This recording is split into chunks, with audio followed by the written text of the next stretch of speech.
what could possibly go wrong in premium format? I mean, like, who doesn't want super awesome Gavriel? I mean, think about the cool strategies that you can do playing a max rarity deck. I mean, lol, max rarity Gavriel. Yep. This is one of the interesting sides to this game, is just watching max rarity nice things just to get destroyed in value. But you know what? It's still cool. We still appreciate it. Alright, let's dig into Market Watch, shall we?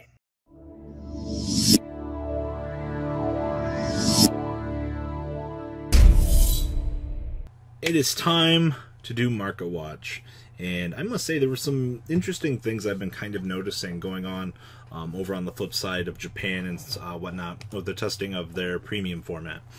First one I want to talk about here is the unrestriction of Barkle and its price. First off, a lot of you guys are like, I'm quitting the game, I don't want to play anymore, I'm going to play standard. Okay, sure, that's fine. Premium format needs to be discussed though, and we play tested premium format all last weekend. Got our feet wet with the Barkle Thingsaver deck. Here's the thing.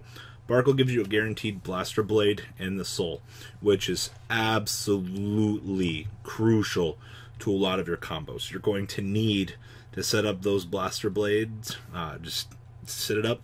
Barkle also feeds your Soul, and getting a Barkle on the early turn is actually amazing. Barkle into Blaster Blade, into an Alfred, into the guy that rewrites an Alfred to give you another force marker. Second turn going into Thingsaver and offloading Thingsaver attacks for 60,000, because remember the force marker gives the power to both units. So one force marker makes your Thingsaver 40,000, two makes it 60,000.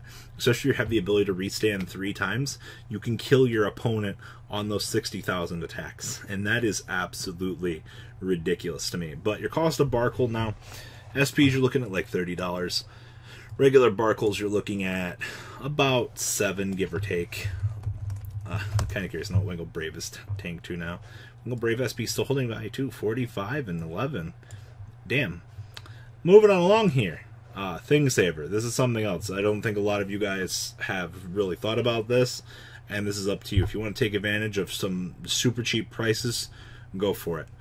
Legion Rares are $14 a piece. SPs you're looking at $14 a piece. And these triple R's are looking at $4 a piece. If you want to get in on the entry level floor here and take advantage of these, absolutely now is the time to do so. You're not going to find a better value on this. And I know Royal Paladin, a lot of people are like, I don't know if I really want to play it. Well, thing is, it has one of the most interesting matchups in the game, and just what the deck can do through general advantage generation. It's great, especially since the LRs are so cheap right now. So there's that. And then your mate, you can get the Shadow Paladin one. Lol, that's just misprinted. There's that, and then there's the other correct art. You're looking at like $10 a piece on these. So basically for an investment of like $80, you can have them all LR, messing around with the deck. If not, you can get the super cheap budget version down here at $1.77 a piece. Like I said, it's worth it to have it to test it. And then the Undulatory Sage Tarna. This is the guy that specifically says, when this unit is placed on Rigard, if you have a grade 3 Vanguard with Alfred in its card name, and all of your Vanguards are standing, you can search your deck for up to 1 card with Alfred in its card name and write it as stand. Shuffle your deck, and this guy gets 5k. Basically, you select another Alfred early, rewrite it on top. Or if you want to play the new King of Knights Alfred, that's absolutely up to you. But you have the ability to pass on your force marker, generating another one for free. Especially in the scenario of you going first while your opponent's still at 3. Loading up 2 free force markers is literally one of the best things you can do. And literally, you can buy 8 copies right now from TCG Fan, and you'll be good. There's a few playsets of these available on the market, just generally gearing up towards things. But for the most part, these are still relatively cheap and free to you. Groove Disc, you gotta buy something else to make that $2 limit, but I'm sure you can come up with something. So there's that. Moving on along to the, well, there's nothing else really to talk about on this. Time to go look at like the more regular stuff though. Team Q4 boxes. You can pick up your boxes at 48 a piece. Don't worry about booster packs. I know a lot of you guys have been asking where to get decent prices. There's what, 20 boxes in a case. You're looking at about $1,000. Obviously, you can find them cheaper elsewhere, but if you want to pick up a couple of boxes, I believe retail goes for like 50 on these, depending. It's up to you, but you do have these widely available too on TCG Player at the moment. Hashtag just standard, or just premium things. Chocho popular flavor Tirua's coming in at like 145. Aura Stars down to 120s. Delightful Geniuses kind of flooding in the market right now at 127. There's a lot of these available. Luxury Waves haven't really done anything. Velvet Voices really haven't done anything either. And of course our school student council president Alk still sitting at like 55. Moe-chan, this card has been everywhere in the past week. I don't know if people don't have an idea what they want to do with these. I've seen these at 65. I've seen them go to 80. I've seen them at 75. They've been bouncing everywhere. Doesn't really surprise me, but this card has a very inconsistent market about it, just as is Zerath Dragon in general. Transcend Idol Aqua coming in at 50. Still pretty much where it's been. Troas still sitting, and Shizuku kind of just down. Outside of that, Sandy's still sitting where they are. Tirua is still sitting at 16. These have a dollar gain, actually.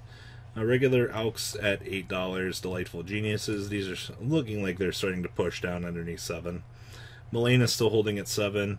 Regular Aqua's still holding at 4s. I'm not going to be surprised if those don't go up even more, honestly. Aurora Stars, God, dollars. So bad. The rest of the sets are literally jack shit. It's kind of hilarious, actually. You can come through and get whatever you want for nothing. GBT14, our last core set. What's going on back here? Drachma and stuff. Dragfall Luards. Oh my god, these died. $40 a piece. Ultimas. So much. Just watching Max Already Shiranui drop in price. $40. Chrono Jets holding the line at 30. Lol. Dragfall Abysses 36s. Renai's down to 24s. Jesus. Alt Miles 26s for SPs. Shaharat's 31s. Angelica's still holding the line at 15 someday. Gize's have dropped to 17 from the 20 that they were. That's pretty basic, actually. Jotuns, Jesus. $10. Regular Chrono Jets holding at 5. Minerva holding at $3. Outside of that, I mean, regular Lord's still holding at $4 too. That's kind of a shocker. Yep, and Lol Heritage is $1 finally. Alright, Chaos Breaker close SPs 67. Ideal Egos finally dropping. Thank you. Stark's down too. Jesus Christ. Those Earth Dragons. Victor's still holding the line too. Same thing with Baryons. Finally, we're getting some dropping in this set. It's about fucking time. Dynex is also holding some value there. Winning Champ 25. Peak down. Dybird's down to 12. Hack Deleters. What a shocker. Clothes down to like $7. Heel Trigger's still holding at 7. They were 8, but it's fine. Outside of that, these drop. Jesus. Yeah, no other crazy activity in this set.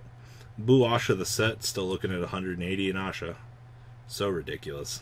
Ohova Whelms down to like $35. Big Belly sitting at 40s. Yeah. Isn't this disgusting? You guys remember when these were expensive? You guys remember when Artistic Ocelots were expensive too? Barrel's down to like 15s too. Overlord's down to 68. These are probably going to continue to drop. That's another one of the things you should test in Standard. Overlord's a really fun deck. Or in Premium. Purge is going down. You might want to pick up a set of those. Those are relatively good. You can wait till they're hit 20, honestly. Destiny's still holding at 9s. Outside of that, I don't think there's anything like too super special left in this set to like catch my interest. Yeah, Heel Triggers are like $2. Moving on along. Stillwater's down to 42s. Someday Stillwater. Gear Next down to 45. Vanquisher Sparking down to 26. Drag Driver Lards at 24s. Arca's holding the line at 20s. God, those are continuing to tank. I don't think this one doesn't have anything else either. Cheryl's are like $14. Stolens are 15s, lol. Lietas are 14s, lol. And Sigmas are like $10. And last set we're going to look at today, Demonic Advent. Blaster Blade Exceeds down to $39. Jaeger's back down to the 48 that they were. Nori's at 25s in the SPs. Gancelot's down. Ziegenberg, damn, $11 in the SPs. Alfred Holy Savers, 27s. Not too terrible. I mean, it's still pretty bad, but yep. Well, that's all I'm going to talk about on this market watch. Give some consideration to the Thing Saver deck. Mess around with some really cool concepts. See what you come up with in terms of your dicking around and testing. And that's all I got, guys. Please leave a comment down below. Tell me what you guys think about all the new fun stuff. And, well, that's the market this week. Peace out, guys. That's not all, card fighters. Please subscribe for more Cardfight Vanguard content. Please remember to check out MCole40 for Yu-Gi-Oh videos. And please check out MColeGames.com, my store, along with No Limit Gaming, NLGTCG.com for all of your guys' trading card game needs as well. Until next time, guys, remember to hit that subscribe button.